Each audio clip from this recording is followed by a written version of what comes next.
Hello, everybody, and welcome to another episode of The Owner's Box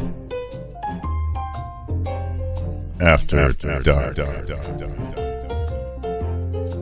I'm your host, Mark Farinella, the former assistant sports editor, Patriots beat writer, sports columnist, and 100 million other jobs at the Sun Chronicle in Attleboro, Massachusetts, now into my second year of retirement.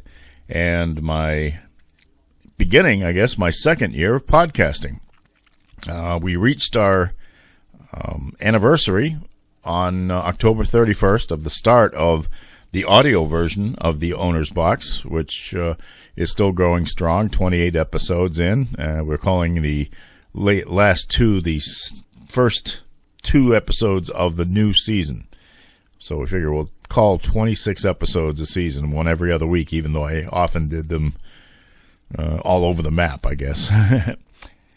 But this is episode number 24, of course, of the Owner's Box After Dark. And I did not forget to bring Hugh Hefner's pipe tonight. That's all part of the After Dark mystique, I guess. No tobacco. Probably never will be.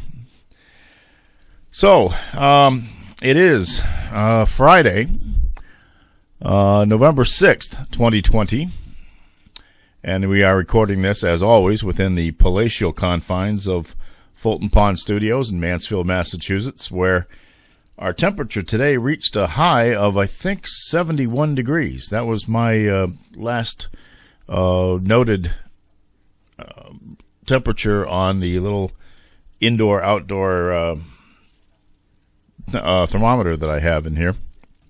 I have a tiny little windmill in the backyard, and that's where I put the sensor. So it gets a little bit too much of early afternoon sun. That really heats it up a little bit, but once we get the shadow extending out over the middle of the backyard, that gives me a little bit more of an accurate reading. So unseasonably warm today after we got 5 inches of snow the other day, which was rather interesting to have those extremes. But of course, this is New England, and this is what we have come to expect. The drink of choice tonight, which you saw me partaking at the beginning, is the bottled version of Starbucks skinny vanilla latte. You can get it at your local Shaw's supermarket. Can't find that at Stop and Shop. I don't know why they don't. You know, someday somebody's going to have to explain to me why supermarkets stock certain things and don't stock other things, even though they're very popular. But this stuff is good, and I do love it so. Also, I practically ran out of my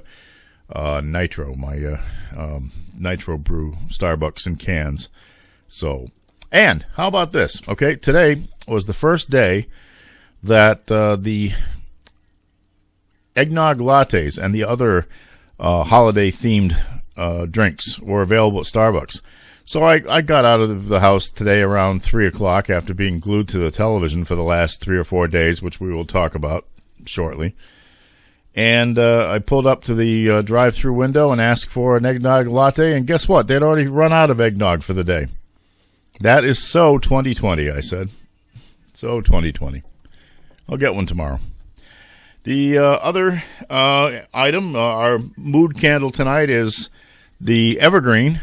It's in the Macintosh bottle. Remember I told you the story about this one. I had to remelt it and put it into a different bottle. But yes, this is the Evergreen Mist, and it smells great.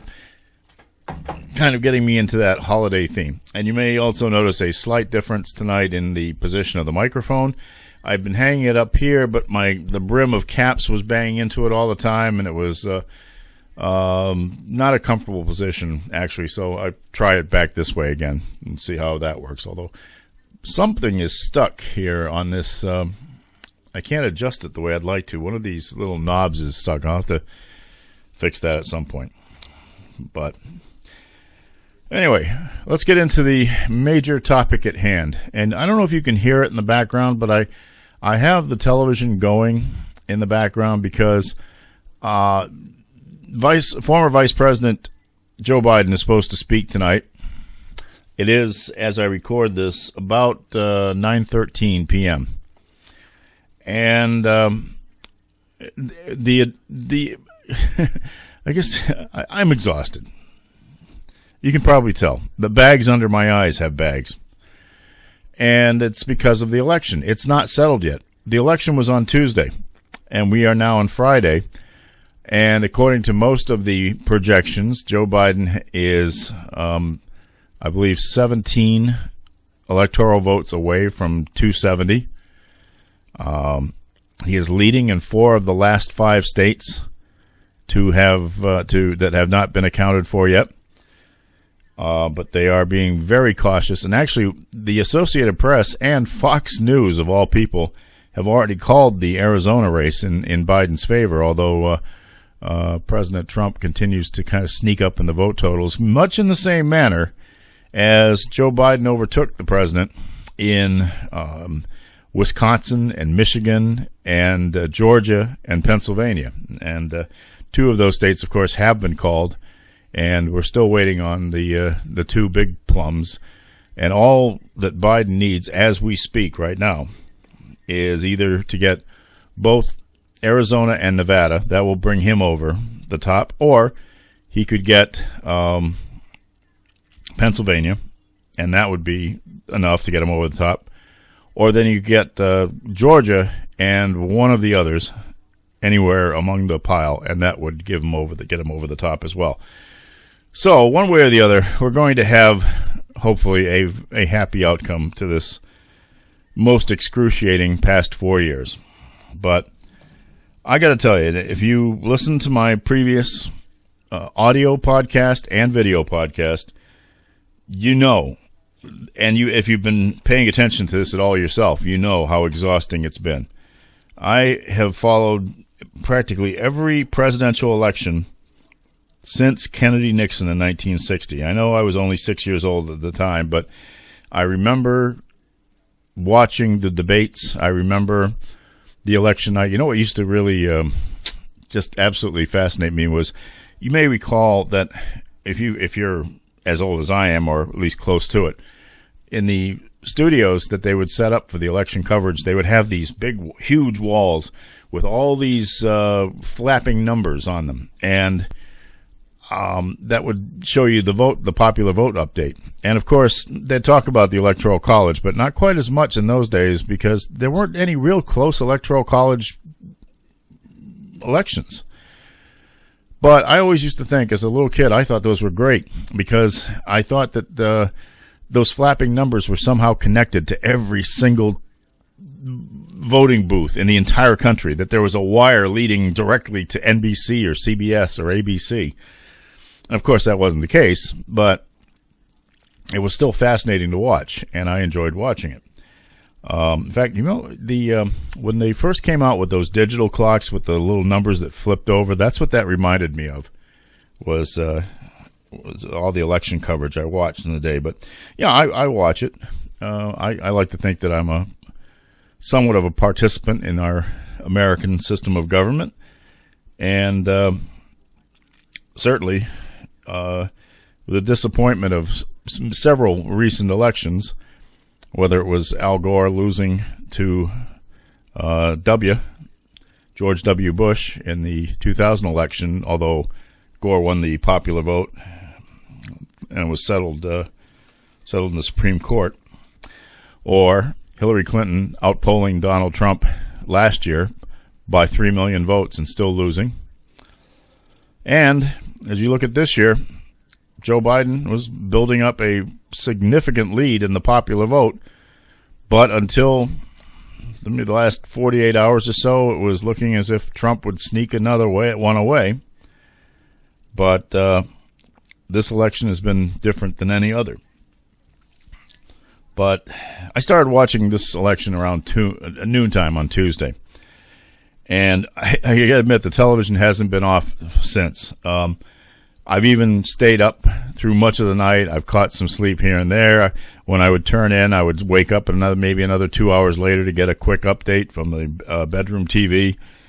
I was rather happy to find out that in one of my waking moments. It happened to be exactly the time when Joe Biden went ahead in Michigan, and another time was when he went ahead in Pennsylvania after a huge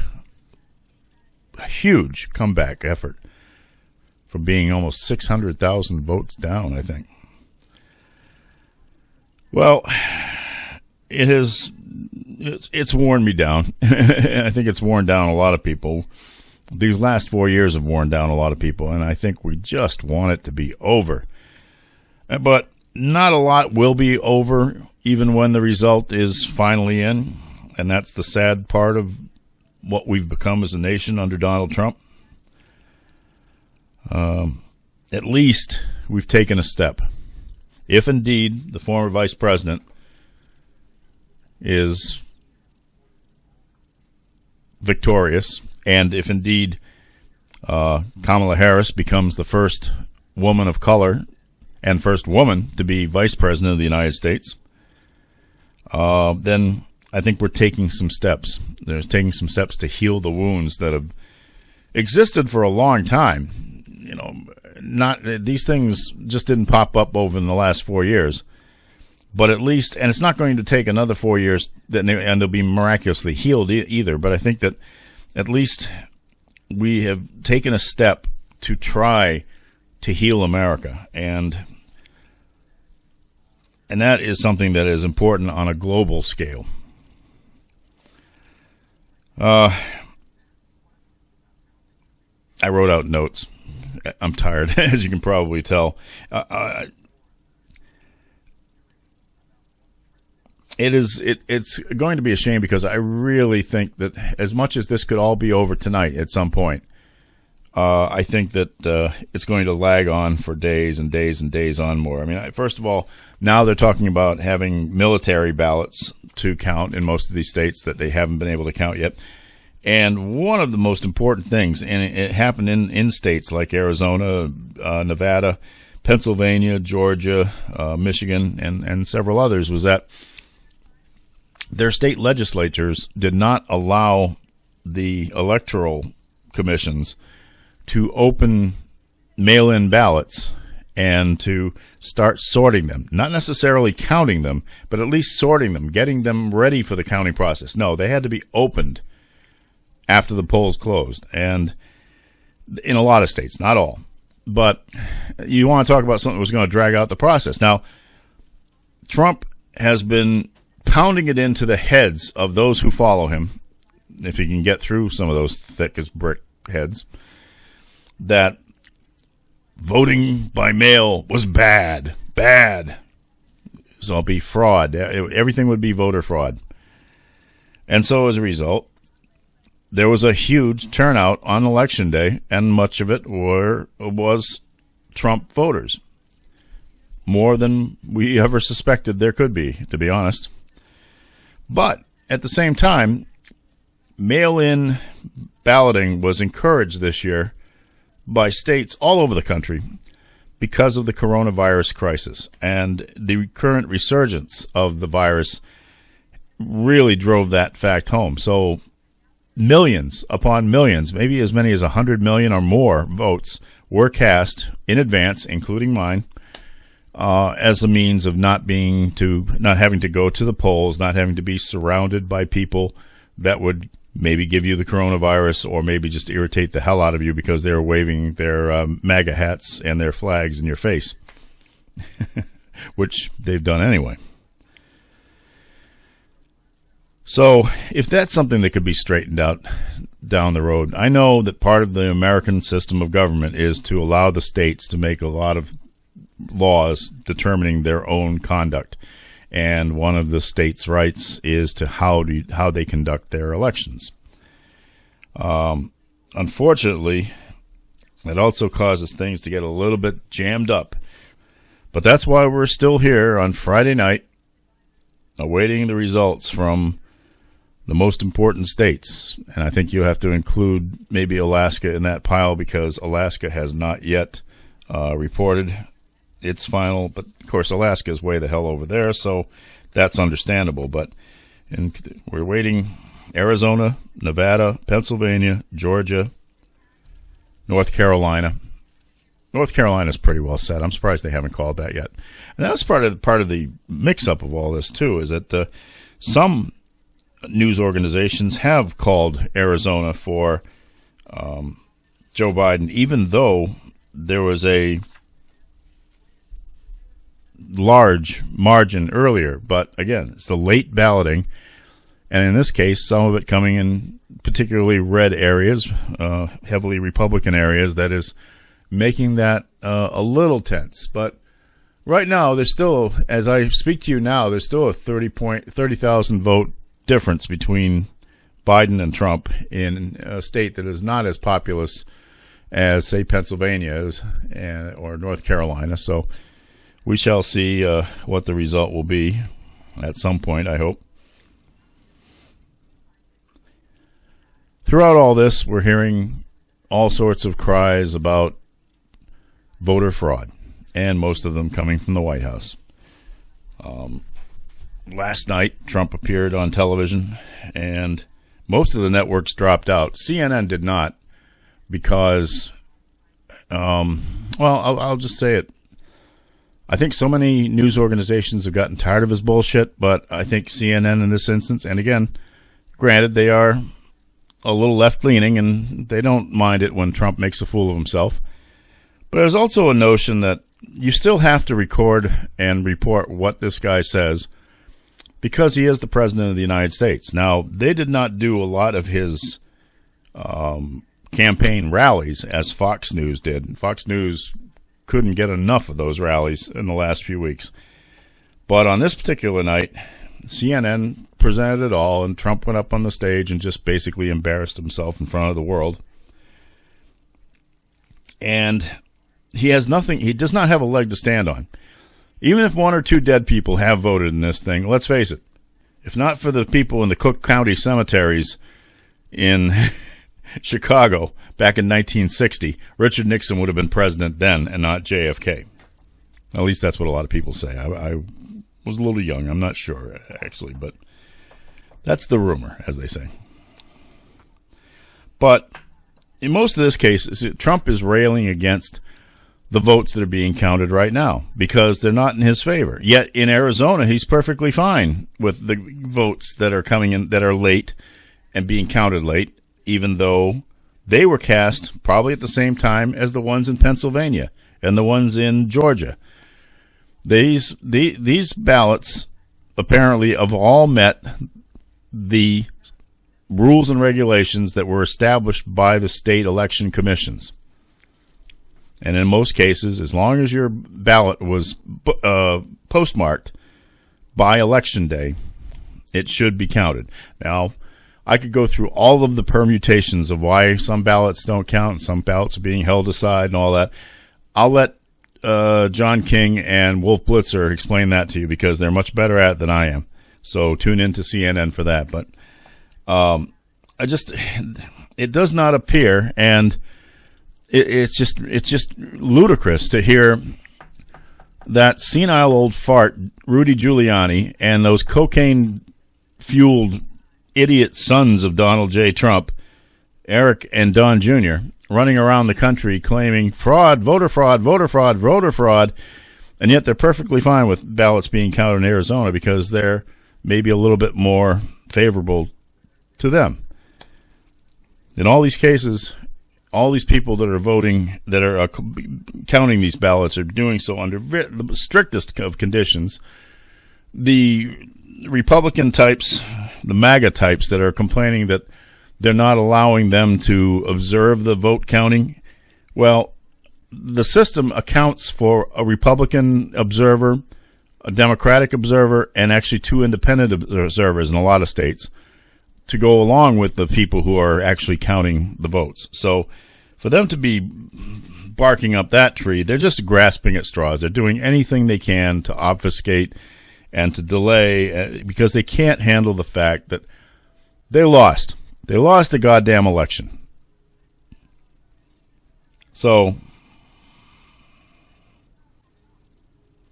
I don't know. It's just irritating as hell. And it does get frustrating to see people still trying to defend Trump as this continues on. We haven't heard from him today yet, except maybe Twitter, but I'm getting to the point where I stop looking anymore because it's just too disheartening.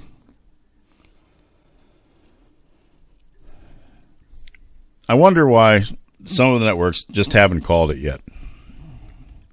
The vote margins have not changed all that significantly in Nevada and Arizona to the point where those two states alone would pump Joe Biden over 270 electoral votes. Actually, it'll bring it right to 270. And that would be it. That would be all she wrote, as they say. But I think the networks are being overly cautious. Strange it is that Fox News, of all people, and the Associated Press, for whom I work on occasion, but not in news, in sports, of course, they called Arizona for Joe Biden on late Wednesday night, I believe. So that's why you may see different totals depending upon the news source that you're looking at, what they believe the Electoral College will be at this point. But most of it is accepted right now that Biden is at 253 as I speak. And those two western states together would do the trick. Pennsylvania on its own would do the trick. Georgia and one of the other states would be perfectly fine.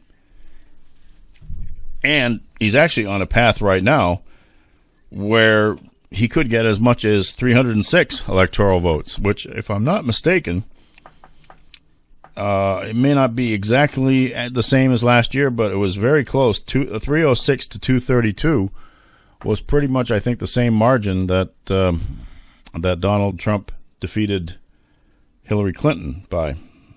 But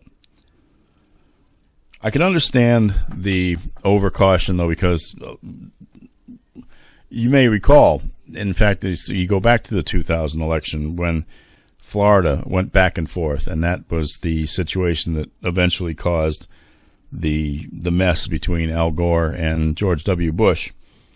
All of the early exit polling and the experts that researched the voting patterns and all that kind of stuff were absolutely sure that Florida was going to go to Al Gore, and then it didn't, and that messed up the whole thing. So ever since then, I think the networks have been overcautious in some ways. But I can see it because, as it's been explained a couple of times tonight and last night and every night since this whole started, they want to make sure you get to a point where the number of votes that have been cast for one candidate who's leading, the number of votes that have been cast by the second place candidate, and the number of votes that are still out there that have not been accounted for yet, and they do a pretty good job of accounting for those these days. If indeed you can make a case that the trends and all that would show that nothing could happen that would propel the second place candidate over the first place candidate without some really ridiculous case where the guy would get 45,000 votes and the other guy would get 2. They're not going to call it before they get into that situation. So, and that's why we are here where we are, still awaiting to hear from Joe Biden tonight. You know, another funny story that came out of all this is that apparently CNN came upon an internal memo from Fox News where the higher-ups at Fox News, probably from the Murdoch family directly, said that under no circumstances were there on-air talent to refer to Joe Biden as the president-elect until all of the court cases that are anticipated after the election is called, until all those are resolved. And yeah, and people still think that that's a legitimate news organization. Haven't you seen the movies? God. I mean, they even got top shelf actresses to play the bombshells, to play the attractive anchors that all got harassed by Roger Ailes. Come on. Haven't you seen any of this stuff? It's bullshit. All right, CNN is slanted in one direction. So is MSNBC, I suspect. And I can say that probably the major news networks may have a little bit of a left-leaning slant. But, there's a reason for that, too, in that the governance of the right has been so bad and so evil. We've alienated all of our allies overseas. The leadership of the Republican Party has fostered a level of fracture in this country between, I guess maybe you want to call it the haves and the have-nots or whatever, but they have formatted, they've really tried to invoke this hatred and to almost incite violence, which is something that I do want to mention here, because I think that the people who are counting these ballots, especially in places like Philadelphia, Detroit, Pittsburgh, the places Atlanta, they're heroes. They are really heroes right now. They are working under immense pressure. 100 people behind them telling them what to do. 1,000 people outside with guns and pickup trucks shouting 4 more years for Trump, to the point where these poor people have to be escorted out by police, brought to their cars to try to keep them safe. And one of those people was the mother of a friend of mine in Phoenix. You may recall who my friend is, Lisa Olson, the former Patriots beat writer for the Boston Herald, who was unfortunately and horrifically harassed by a few Patriots players in the locker room, famously so.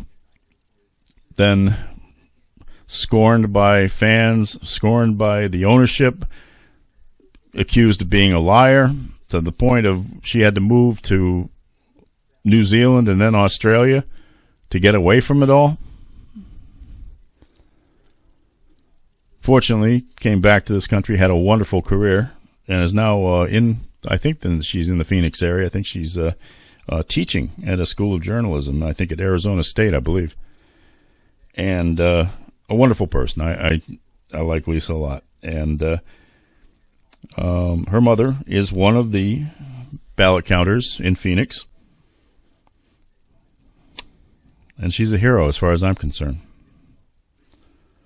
Another hero, in a different sense, throughout all this is somebody I'm watching on television right over this computer screen, and that is John King. He is the man at the magic wall for CNN. He is a Dorchester native. He's 57 years old. He went to Boston Latin and then to the University of Rhode Island. In fact, his first jobs in journalism, I believe, were in Providence. He was also married to Dana Bash, CNN political correspondent who, did all right. And you know what? He has been a force trying to explain all this stuff to us. I think I read a story somewhere where he's had maybe 6.5 hours of sleep since Tuesday, which is a lot less than even I've had. And his adrenal glands have got to be the stuff of legend, because he is so into this stuff. He's got that nice computerized wall, these 2 screens that he can call up all of the voting districts and show you all the trends from past elections and current elections. And the questions do get repetitive because they've had to fill 4 times the amount of time that they thought they were going to have to do. And Wolf Blitzer, every time he asks a question, he tries to make it sound like it's the first time he's asked the question. But John King is just he's indestructible is what he is, and my hat's off to him. He's done a great job with that wall, as have so many of the other reporters who've worked this, because, again, as I said, nobody thought that they'd still be doing breaking news coverage even 4 days after the fact. Even the networks, even the old standbys, ABC, CBS, NBC, they've disappointed me. They do their evening wrap-ups and all that, but you know what? They can't cut into the primetime programming anymore because it costs them too much money, and And the idiots out there in the audience, out in all those red states, get mad because they can't see Big Brother or The Greatest Race or whatever other bullshit is on these days. I'm disappointed. I am. You know, I'm a big, people know I'm a big Norah O'Donnell fan. I think she's an outstanding journalist, and I was so glad she got the CBS Evening News job. But the CBS News department is not what it used to be, and I can guarantee you that back in the day, if this election had been going on during the tenure of Walter Cronkite, there's no way that they would have cut away in the evening primetime programming the way they have now. And that's a trend that's been going on for a long time, and it's not Nora's fault. But this is just what our nation has become. This is why part of it is why we have a nation of idiots, and why we had almost 70 million people vote for Donald Trump this time around, which is actually, about 5 million more than the last election? What did he get? He had about 63 million the last time, so that's about 7 million more. Fortunately, 74 million and counting voted for Joe Biden. And I'm so happy about that. So, just to sum it all up, this is going to be a great relief to get it over with. I think Joe Biden will do his best, even though, and again, here's a point. If we, Democrats, I am not a registered Democrat.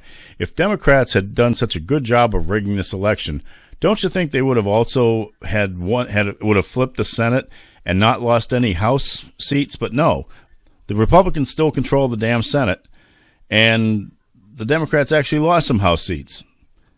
But at least we got the presidency back, and that will help. And I think Joe Biden's the kind of guy who will reach out to moderate Republicans, people who may not be as afraid of their own shadows now that Donald Trump is not hovering over their shoulders anymore.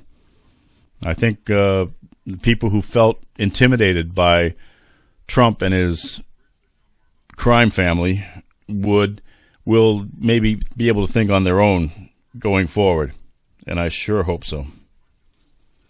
But it's been a divisive 4 years, that's for sure. I've lost friends, and I've made new enemies because of some of the things I've said, and because of some of the things they've said during all this time. I'm not going to apologize.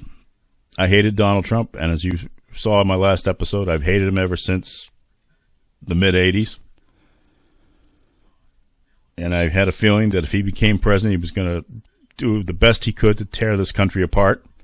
And as he's leaving, again, he wants to tear it down as he goes out the door. If he does go out the door, and I still think there's a good chance they're going to have to haul him out on his ass on Inauguration Day. But this is a deeply divided country, and we do have to take some steps to try to heal some of these wounds. I think having a man with empathy in the most powerful office in the world could help, but it's going to take longer than just 4 years. And again, I don't know what's going to happen 4 years from now. I don't even want to talk about it. Joe Biden will be 82 years old at that point. We could be going through a whole big mess again shortly. But at least in the time being, I think we can all take a deep breath and probably hope for the best. And when I return after our commercial break, I will have a little bit of happier news to share with you.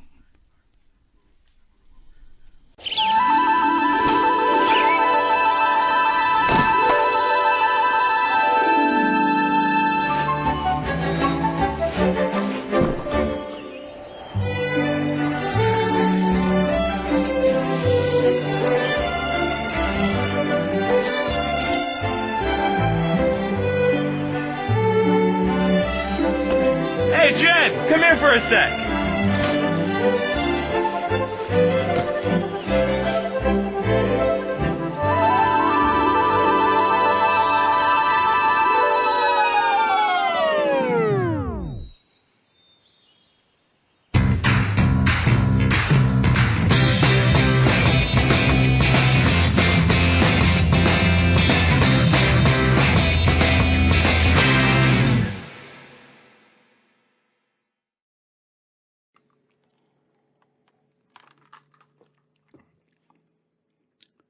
Good evening again, ladies and gentlemen, and welcome back to the Owner's Box After Dark. I'm sorry I can't do the reverberation sound. I am in Studio B of Fulton Pond Studios because it's close to my printer. I had to print out a lot of stuff for the good news that I promised you all. But before I get into that, first, an explanation why there is no New England Patriots news in this episode. It's because the Patriots have not played since the last time I've talked to you, and they won't be playing. They will be resuming play Monday night at MetLife Stadium in the New Jersey Meadowlands against the New York Jets. They are winless, as you may recall.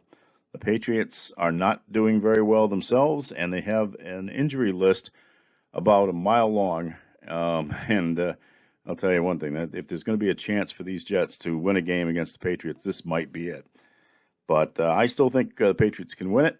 I still think they will continue on their path to a glorious 7-9 record, and hopefully they'll get it back up to 8-8 somehow. Also, if you notice me looking over to the side every now and then, it's because I'm checking CNN. If former Vice President Joe Biden speaks, as he's supposed to do from Wilmington, Delaware tonight, I may pause this and then come back to you after that's over. The other thing is good news, as I said. As you may recall, we've been sweating out whether or not there will be high school sports this winter. And I'm happy to say that earlier today, Friday, the Massachusetts Executive Office of Energy and Environmental Affairs gave a favorable report to the potential of being able to resume high school sports in the wintertime. It will be under certain restrictions, and there won't be all of the sports, but right now it looks like basketball, boys and girls, hockey, boys and girls, and maybe that's about it. Because I think those will be a go, maybe indoor track. I don't believe that wrestling has a chance. There's too much contact involved in that. The same with competition cheering. I believe that won't be in the mix.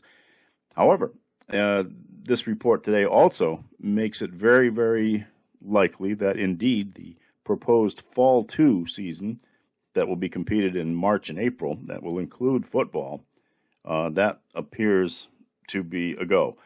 Some of this may yet be at the mercy of the increased numbers that we're seeing in COVID-19 here in the Commonwealth and just about everywhere else in this nation.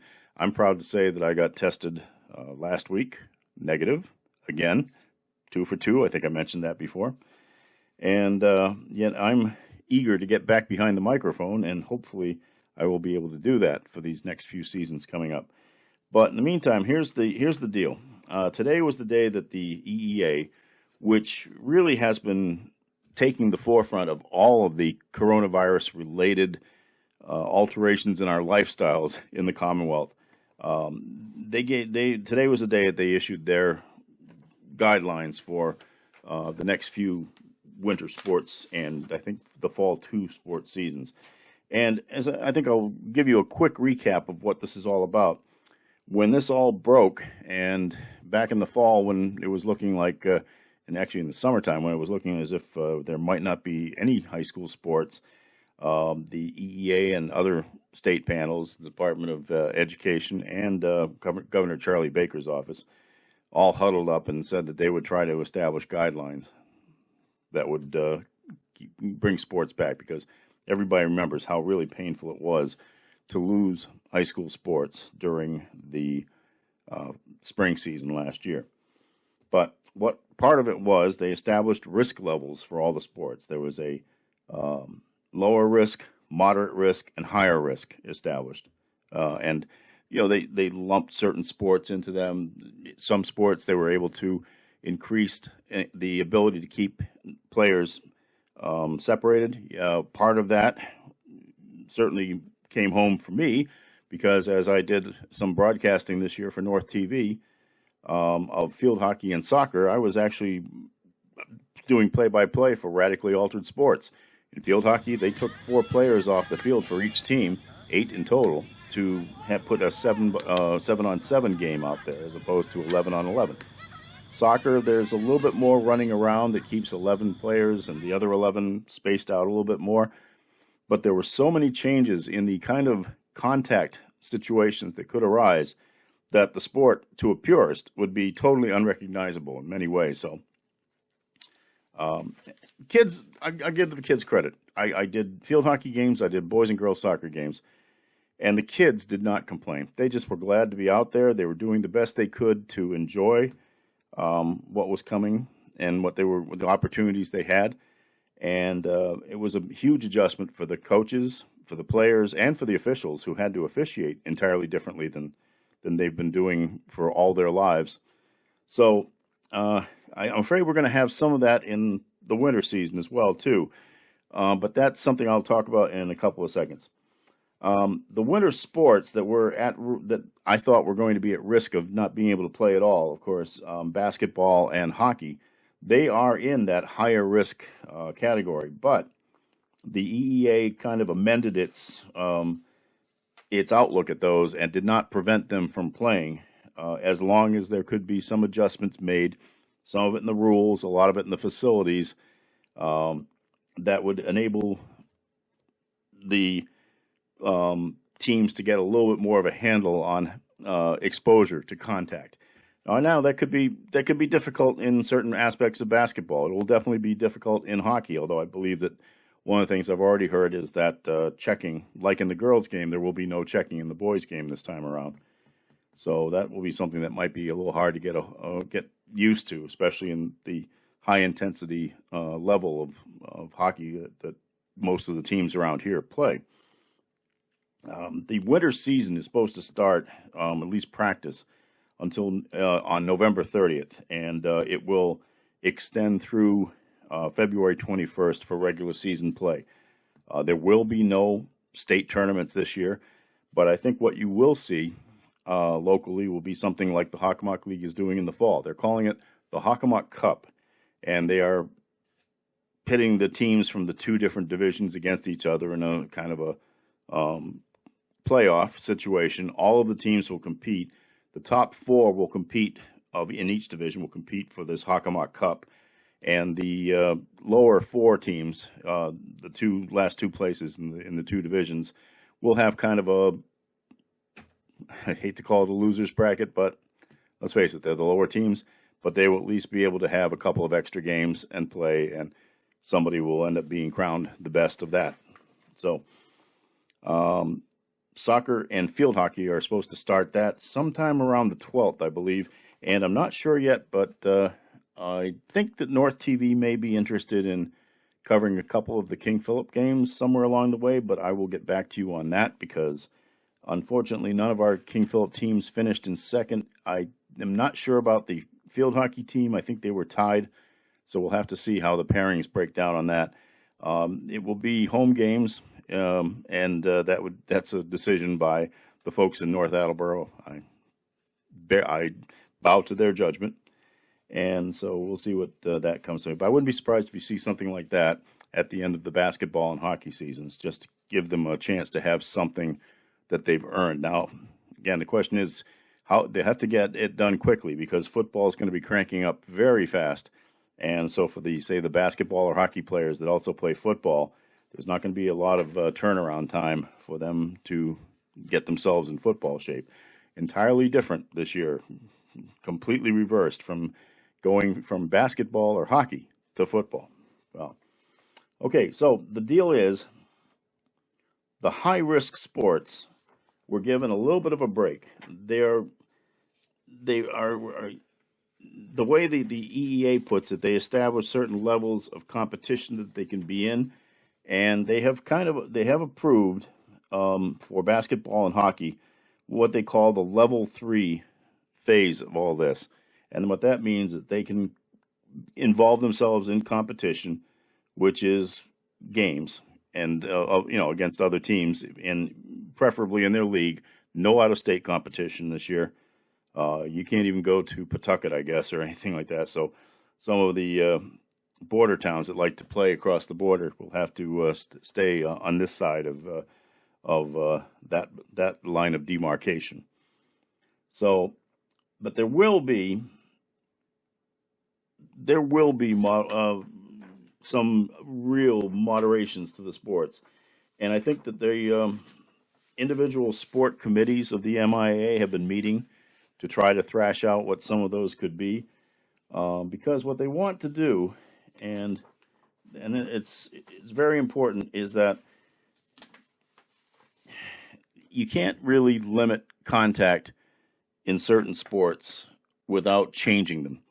So you want to try to change them, but not eliminate the sport as it's been played by the kids all their lives, and it's been coached by the coaches, and officiated by the officials too. I mean, you can't make it radically. You can't bring. Let's put it this way: you can't bring basketball back to the years when it was allegedly a non-contact sport. Basketball is a contact sport nowadays, and I'm sure you can limit a certain amount of physicality. You can certainly take hand checking out of the game altogether.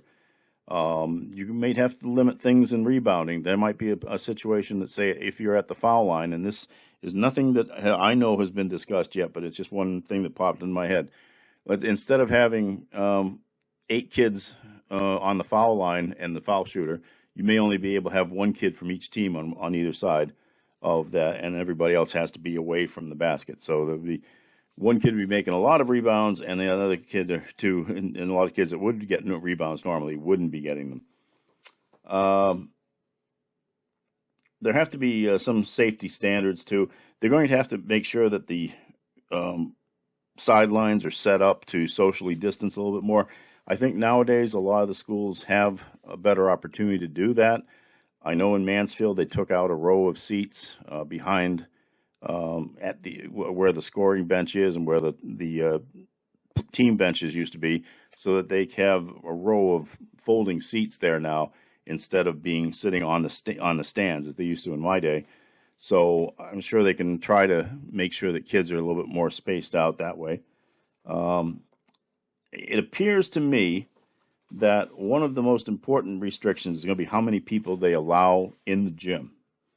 And indoor competition capacity limits were established in this report, and I think some of it may have to do with the level that your community is in that daily or weekly COVID scare chart that they post online. It's, in other words, the towns that are red, which means we're teeming with COVID-19, or orange, yellow, blue, whatever. I don't even know what the other colors are. But the fact is, if you're a red town, as Mansfield is right now, then I think they may be a little bit more restrictive. But the goal right now is that they will allow attendance that does not exceed more than 50% of the maximum occupancy for the indoor facility. And that's what it says here, which is why you're seeing shadows run across my face. Spectators are limited to 2 adults, parents and guardians, or chaperones, or siblings of a participating player. Excuse me. Now, again, they don't really say what what role media plays. I know that Gary Brown at King Philip, the athletic director there, was very nice to us at North TV, and we had the press box all to ourselves for our broadcasting purposes. Things get a little tighter inside a gymnasium, obviously, but we are usually socially distanced anyway. I know that there were games I covered at Mansfield last year where people were up to the rafters practically. That just won't happen this year, no matter what. But there will not be any tournament games, or at least MIAA tournament games, that would bring those crowds in. But I'm afraid that it will limit, for the teams that have a good following, it's going to be a little harder to get into the gym. And I hope the athletic directors understand that we have our needs, and we're doing everything we can to continue the coverage of these teams for the purposes of making everybody happy and having them enjoy their games that they can't be at. So also, another thing, obviously, is that everybody will have to have face coverings: coaches, players, officials, broadcasters, and all spectators too. And given the fact that that's the dealio these days, I think that nobody should complain about it. I know it's probably hard to run up and down a court wearing a mask, but you just have to do the best they can. Now, I'm speaking from the generalities from the EEA report. The MIAA also issued a kind of a response to the guidelines, and they were happy to hear that these sports could continue on. They say the guidelines were created in collaboration with neighboring states, including Vermont, Maine, Rhode Island, Connecticut, New York, and New Jersey. Basically, what they did was, at least this time, they looked at what the other states were doing. I know Connecticut was going to go with basketball all along, but fortunately, the Massachusetts EEA decided not to be quite as restrictive as I thought they could have been. Now, there are procedures that are going to have to be followed before all this goes into effect, and I think that's when we'll see the schedules finalized. The first thing is that the MIA's COVID-19 task force will have to review the guidelines. I think early next week they're going to meet on that, and they will send out their thoughts on it to the individual sport committees that will have to meet. Now, those sport committees have already been meeting, thinking about what kind of changes they could make in the sports that would keep the sports happy and competitive and yet still meet the idea of trying to prevent everybody from getting COVID-19, which nobody wants to get, to be honest. So I think here, according to this, it says the sport committees will present proposed sport-specific guideline and and modifications to the Sports Medicine Committee within 5 school days after the release of the EEA guidance. So this came out Friday, so I'm assuming they never tell you whether they involve weekends in it, but sometime late next week, the sport committees will have to have what they want to do and send it to the MIA Sports Medicine Committee, which is a very powerful committee within the MIAA. After that, the Sports Medicine Committee will present its recommendations back to the COVID-19 task force. Then the COVID-19 task force will take those recommendations and recommend them to the MIAA Board of Directors, and they will meet within 3 days of getting that report and vote on those recommendations and get the word out as to what they've approved going forward. And I would like to think that if I can think back to the fall, the process went fairly smoothly, more so than was expected. I would hope that they've gotten the word that people are just basically itching for basketball and hockey this winter. And maybe we all want to feel a little bit better of the world after what we've gone through over these last few months as this election dragged on and on and on, and it continues to drag on as I look at the television. So there's no real time frame for us to know when the games will start. Now, I know one thing. The Bay State Conference, which involves several schools closer to 128, including Walpole, Norwood. Actually, no, they're in the Tri-Valley League now. That's right. Braintree. I forget now. After so many teams, Dedham and Norwood have moved out of the Bay State League, but the BSL is obviously the Bay State Conference is one of the certainly one of the longest tenured leagues in the state, and they have already voted themselves to push back their opening of practice by an entire week. So instead of November 21st, I guess they go back to the 28th or so. And that seems to be the plan. So that may push their regular season back and may limit the number of games they can play. I have no idea what the Hockomock League's plan is on that yet, but we shall see as we go forward. But one way or the other, it looks like we're going to have high school sports. It looks like my friend Alex Salaki and I will be able to bring you basketball from actually it doesn't have the gym doesn't have a name. The King Philip Regional High School gym, they call it the Wooden Gym, but it's not named after John Wooden. It's just because the floor is wood. They have a second gym at King Philip, and it's a tartan surface, and they don't use it for anything except track and I guess indoor football practice or something. We'll be bringing basketball to the folks in Plainville over North TV. I'll be working again, I'm sure, with Tommy Faria and maybe with Alex on a game or two for Mansfield High School boys and girls basketball. I hope to be working with somebody over in Foxborough. I don't know who, but I'm sure Lisa Downs will tell me. I usually do color commentary on the girls' games. Mark Davis, who was the fellow who was doing the play-by-play for the last few years, I think he's going to take a well-deserved break after having the joy of watching his daughter Lizzie compete and earn a state championship, two actually during her career. So we'll see what the deal is over there. But my first responsibility is to North TV, and then we'll work out everything else. And I'm going to try my hand at hockey this year. That'll be interesting. I don't know how many games that North TV would want to do. I'm not sure which rink, whether it's Franklin or whether it's the new one in Foxborough. I don't know where they would set up. I think I've convinced my football partner, Glenn Farley, to work the games with me, however many we do. And then, of course, we will be working football again in the fall 2 season, that is. So there will be stuff for me to do on television, and I'm glad of it. But in the meantime, I am happiest for the kids that are going to be able to be out there, restricted as they may be, and their seasons shortened as they have to be, but at least there will still be something for them to remember, especially the seniors, going forward. So, and let's all hope that we all stay healthy. Believe me, I don't mind getting the swab up my nose. It's painless, and I've had it done twice. I wish there was more testing. Maybe with the new president, we'll have a little bit more of a break there, huh? Anyway, and so with all that, I will go back now to me in the other studio to wrap this all up.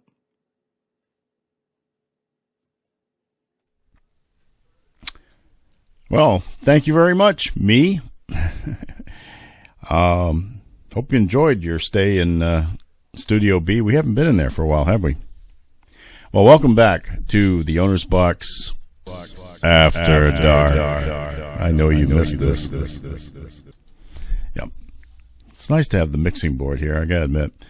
But as I mentioned, that's the extent of the good news tonight. That's the extent of all the news tonight. So I think we will wrap it up. The former Vice President, Joe Biden, spoke very briefly in Wilmington, Delaware. Basically said, we got this, and told everybody to be careful and be patient, and we'll get it all settled. And in the meantime, he and Senator Harris were talking to experts on the coronavirus and other things, doing presidential things instead of whining and crying like the other guy. So, with that in mind, I guess we'll just ask you, as always, if you would like to check out all of my video and audio podcasts, and plus some other interesting content that I put up on the website from time to time, I want you to visit my own personal website. It is www.theownersbox2020.com, and you will find links to all sorts of good stuff there. And if you would like to send me email, let me know what you think of what I've been doing and what I can do to improve it, including get some new commercials. The one you saw tonight, I swear, had to be about 16 years old. It was something I downloaded a long time ago, which is why it was such low res. But I got to increase the storehouse of old commercials or Japanese commercials or whatever good stuff I can find out there, because nobody's buying ads for these podcasts.